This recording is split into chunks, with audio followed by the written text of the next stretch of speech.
Amen libota. Mais molamo ozosala. Kosambela malamu ozosambela. Bato bakotika la bo bakobota ma de génération à génération bakozala béni. Nkola mbosa na kate moko asala malamu avant na lelo bato batungisa matin na famille. Moko asala mabe na famille na lelo bato bazolanda de génération à génération bazala passe. Yabona frères et sœurs, livota bikanga bosa toujours malamu. Landa liloba pona intérêt charnel te. Landa liloba pona lubiko ya molimo. Molimo nde nzote lala kime molimo ezale komona. C'est le tuni bandoto kubimawa. Ebele otala ame o église yele de wana.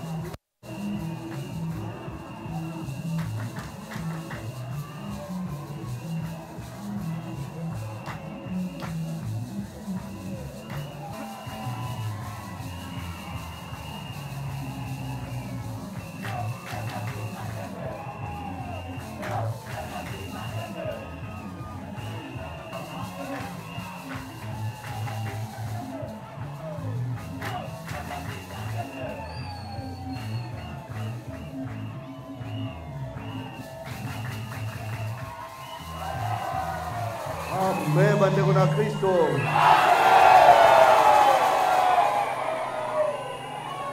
Gloire à Dieu. Libota bikanga esengo makasi pasien to kaka bikanga lelo tête à tête en live to bikanga. Yawe azali kumu na mokole loko na bongisi ete tomona na. Vraiment un plaisir makasi. Au petit bangar moko kitoko, ok, je suis en train d'admirer, c'est bon, vraiment. Pour la presse, Sabino Makoki, bon, continuez à partager.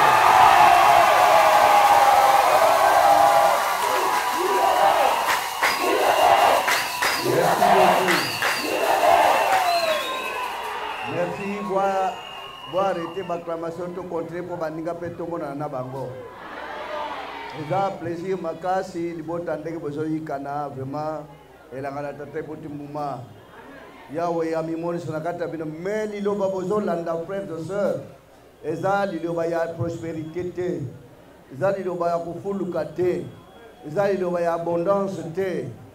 Mais liloba bo landa but principal mukola suka bomona mboka na ya. Ola lobaki na ba oyo na ye ba bien-aimé abengi bango ba bien-aimé, n'aimez pas le monde avec les choses qui se trouvent. Bolinga kamokilité na biloko nyonso eza na kati nango. Biloko nyonso kati na mokili richesse terrestre yango ebendi ba trouble, ebendi makunya, ebendi koswana, ebendi ba problème kati na mabota. Mais bino bota la kaka ya pote mokola suka bo hériter vie éternelle. Oui, c'est important dans le sambo la vie éternelle. Nyonso na mokili egotika la ekoleka.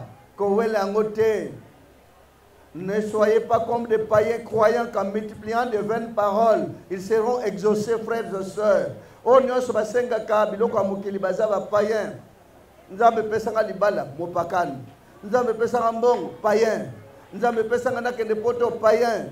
Nzambe pesanga na diplôme biloko nyonso wana za bisala sala ya pa ya pamba. Ozo ango te talela ya. Oui, c'est très important. Mokolo nzoto kolala. Frères et sœurs, nzoto nyonso eza awa, eza na jour bandaki, eza pe na jour kolala. Nzoto lala, mais âme bika. Âme c'est quoi? Bouti nyonso na pongi. Soto tuni bandoto awe kubima bandoto belé. Voilà nzoto lala ke me âme emonaki makambo. Oko lota me mutazana mbinza, bosololi na ye, na mungongo na ye, na image na ye. Amen libota. Voilà, présence église ezapona amoyo. O elala kate menzote elala ki. Vie éternelle ezali amone bando continuer ko vivre seko na royaume de cieux.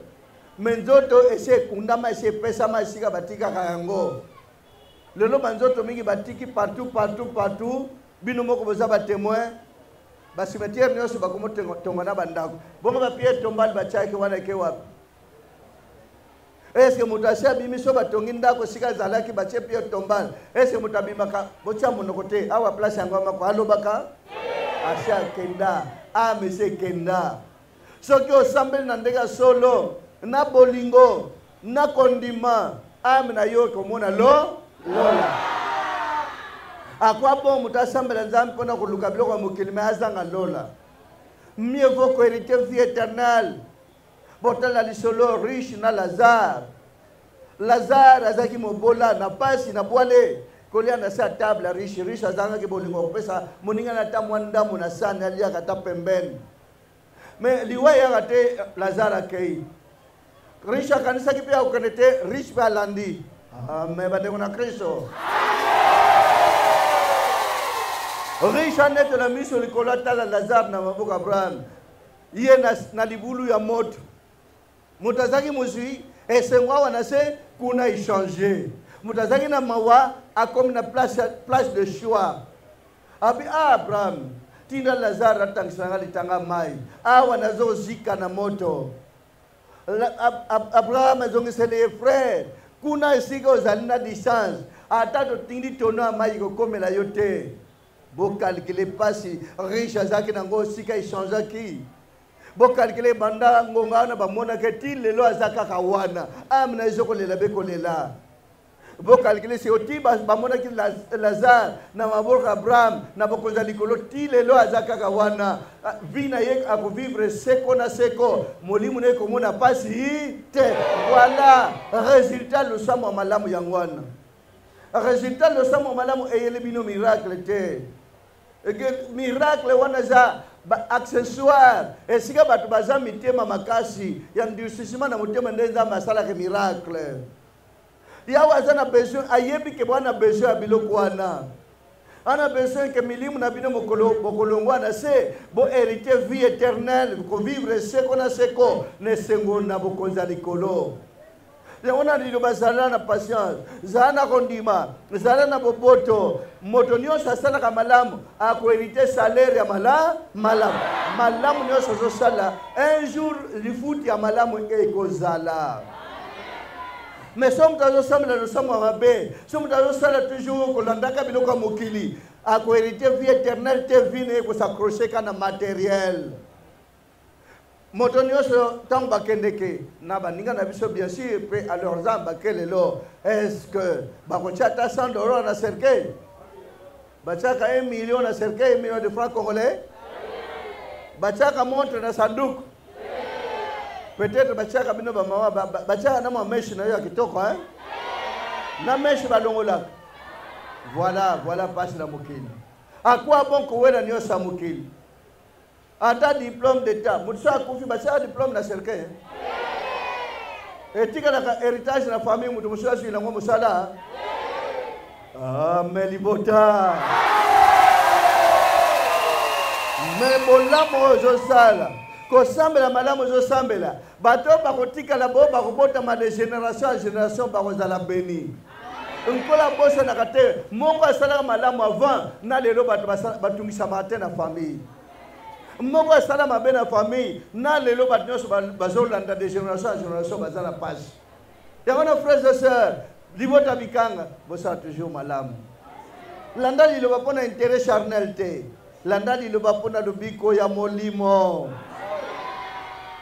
nde nzote lalaki me molimo ezale komona se le tuni bandoto kobimawa ebele botala ame o église yele nde yangwana frères et sœurs bino libota bikanga o kote nde kona bino komela ke donc koto nde na bikanga to banda kota na église moko na kota komote zaliao na tuni tata est-ce que on sana kati yao tata est-ce que makamuna omo na cérémonie na okina ngaba témoignage ebele est-ce que na omo na wa ya yo awa église moko ezamna koto ezakile koto na église ebele te ayepsinga mwana nga na yebu koto makambo te awa na présence na ngeza te lo lakana likolo po église no sonde kona bina bandokota so na fukami na tuni tata présence na yo eza wapi na yina mona yo yawa mimoni saka so lingi ye alingaka mutu wana alingaka ye amen bandeko na Kristo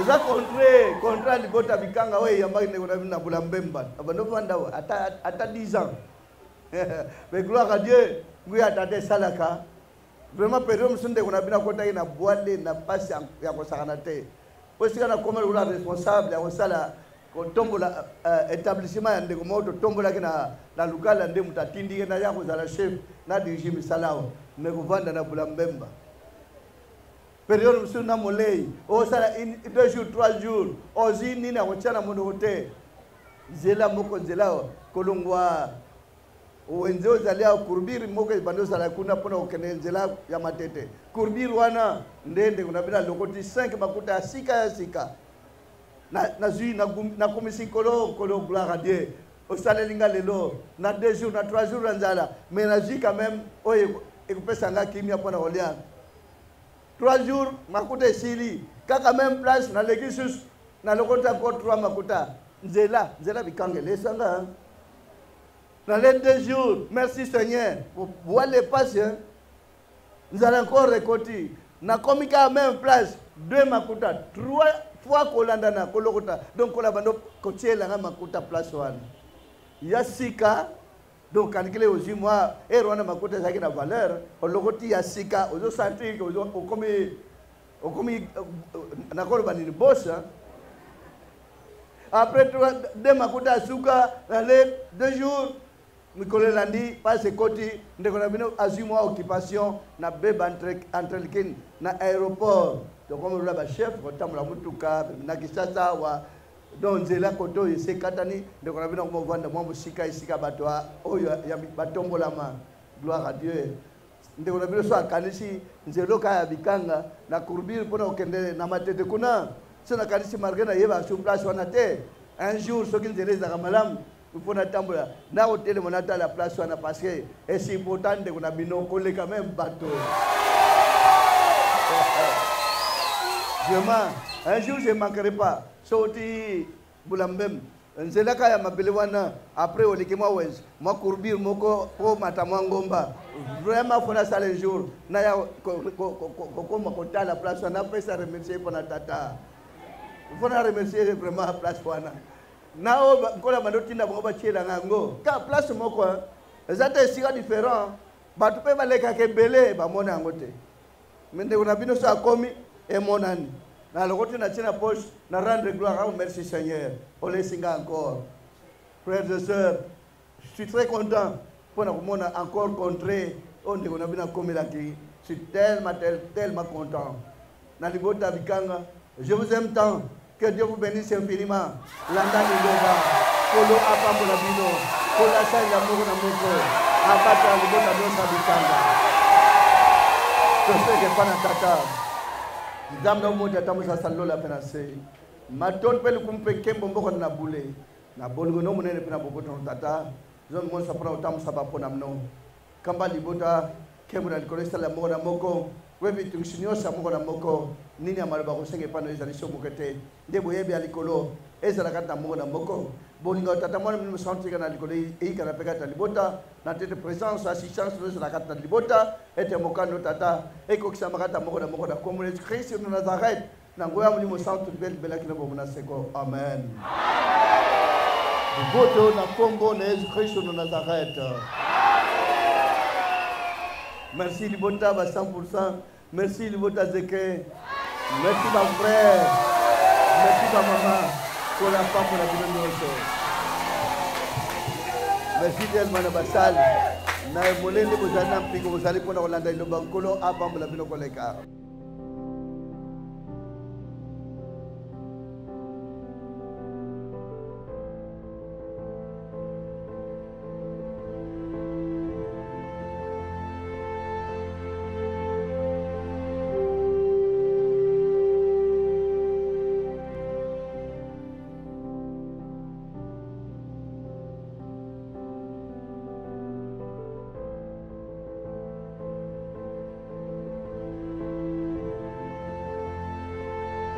naye kosambela mpona kopambola quartier nakotambola na mbongo natambola na mbongo te komona na pamba toyomona na grâce bokozwa un jour nkola kotombola bino ata lelo napesi mbongo na baposhe kokabula mpe esili mais grâce ya likolo eleki nyonso merci beaucoup basali batala bino soko okutana basali